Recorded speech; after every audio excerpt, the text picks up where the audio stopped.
Hi hello வணக்கம் மக்களே. இங்கே பாருங்கள் எவ்வளோ சூப்பராக இருக்குது, பார்க்குறதுக்கே டேஸ்ட்டாகவும் இருந்துச்சு. எப்படி சூப்பராக இருந்துச்சு அதே போல் டேஸ்ட்டாகவும் இருந்துச்சு. பன்னீர் கிரேவி தான் செய்ய போகிறேன் இன்றைக்கி. வாங்க எப்படி செய்யலான்னு பார்க்கலாம். அதுக்கு முதல்ல ஒரு கடாயில் ஒரு 3 ஸ்பூனு எண்ணெய் சேர்த்துக்கலாம். அதுக்கப்புறம் ஒரு ஸ்பூனு சோம்பு சேர்த்துக்கலாம். சோம்பு சேர்த்துட்டு ஒரு 4 பெரிய சைஸ் ஆனியன் சேர்த்துக்கலாம். அதுக்கப்புறம் 4 தக்காளி சேர்த்துக்கலாம் கட் பண்ணி.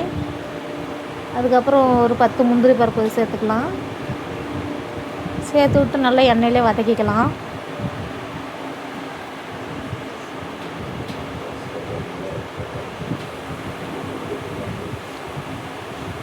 என்னோடய வீடியோ பிடிச்சிருந்தா லைக் பண்ணுங்கள், என்னோடய சேனலை சப்ஸ்கிரைப் பண்ணிங்க. நல்லா எண்ணெயிலே வதக்கி எடுத்துக்கலாம். இதை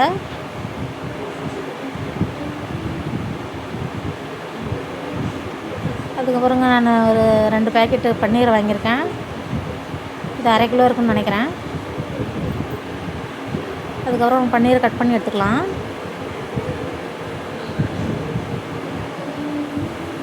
கட் பண்ணிவிட்டு காமிக்கிறேன். ஃப்ரிட்ஜிலேருந்து எடுத்தனால கொஞ்சம் ஹார்டாக இருக்குது பாருங்க. இது கொஞ்சம் ஆற வச்சுக்கலாம். நம்ம வதக்கி எடுத்த பாருங்க, பீஸாக கட் பண்ணிட்டு வாங்க பன்னீர் வந்து நம்ம எண்ணெயில் பொரித்து எடுத்துக்கலாம். கொஞ்சம் முன்னிறமாக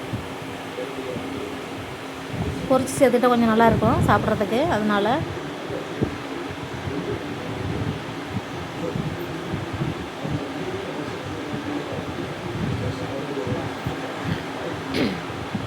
பாருங்க நல்லா பொன்னிறமாக வந்துருச்சு.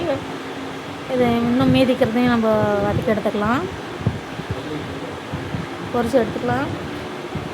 அதுக்கப்புறம் நம்ம வந்து 2 பச்சை மிளகாய் சேர்த்துக்கலாம். அப்புறம் கொஞ்சம் பூண்டு, இஞ்சி அதெல்லாம் சேர்த்து நல்லா நசுக்கி எடுத்துக்கலாம்.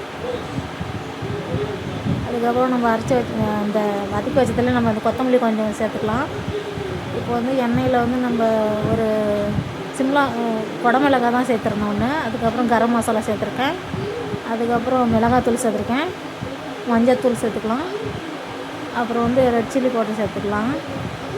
உப்பு சேர்த்துக்கலாம். இதெல்லாம் சேர்த்து எண்ணெயிலே வதக்கிக்கலாம். அதுக்கப்புறம் இஞ்சி பூண்டு அந்த பச்சை மிளகாய் நசுக்கி வச்சிருந்தாலும் அதை சேர்த்துக்கலாம்.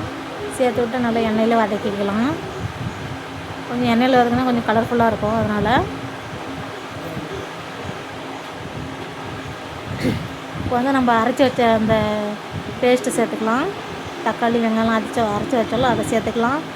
சேர்த்து விட்டு அந்த எண்ணெயிலே கொஞ்ச நேரம் வேக வைக்கலாம்.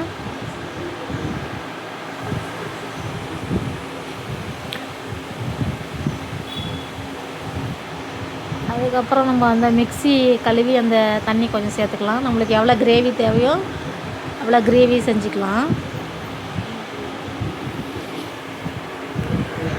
அப்புறம் எண்ணெயிலே நல்லா வதக்கிடுச்சு அந்த இது கொஞ்சம் மசாலா கொஞ்சம். இப்போ வந்து நம்ம அந்த மிக்ஸி கிண்ணி கழுவி அந்த தண்ணி கொஞ்சம் சேர்த்துக்கலாம்.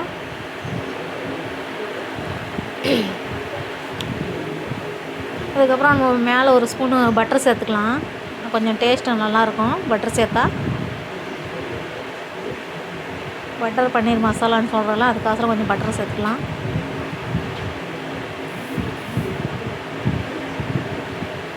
இப்போ வந்து நல்லா கொஞ்சம் கொதிக்க வைக்கலாம்.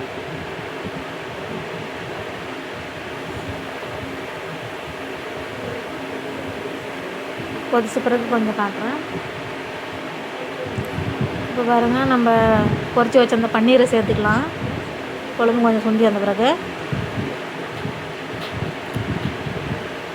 அதுக்கப்புறம் பன்னீர் பொரிச்செல்லாம் அந்த கடாயிலே எண்ணெய் சூட் பண்ணி கொஞ்சம் அந்த ரெட் சில்லி பவுடர் சேர்த்துக்கலாம். கொஞ்சம் கலர்ஃபுல்லாக இருக்கும். காஷ்மீரி ரெட் சில்லி பவுடர் ஹோட்டல்லாம் நல்லா கலர்ஃபுல்லாக காட்டுறாங்கள்ல, அது மாதிரி இருக்கும். அந்த நம்ம சேர்த்துக்கலாம். அதில் பாருங்கள், இப்போ பார்க்கவே கலர்ஃபுல்லாக இருக்குது. அதுக்கப்புறம் நம்ம சப்பாத்தி செஞ்சுக்கலாங்க.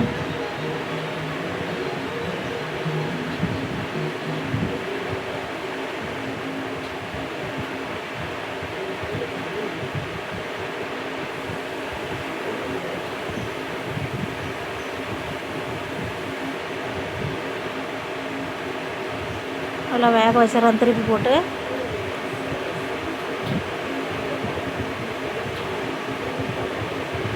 கொஞ்சம் எண்ணெய் சேர்த்து தடவிக்கலாம்.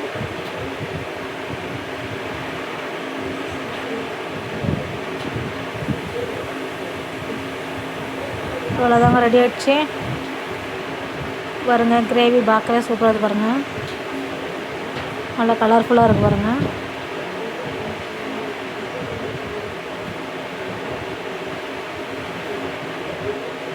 அவ்வளோதாங்க செஞ்சு முடிச்சாச்சு. இது சாப்பிட்லாம்.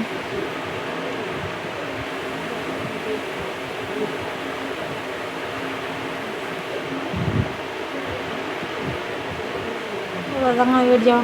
என்னோடய சேனலை சப்ஸ்கிரைப் பண்ணிக்கோங்க.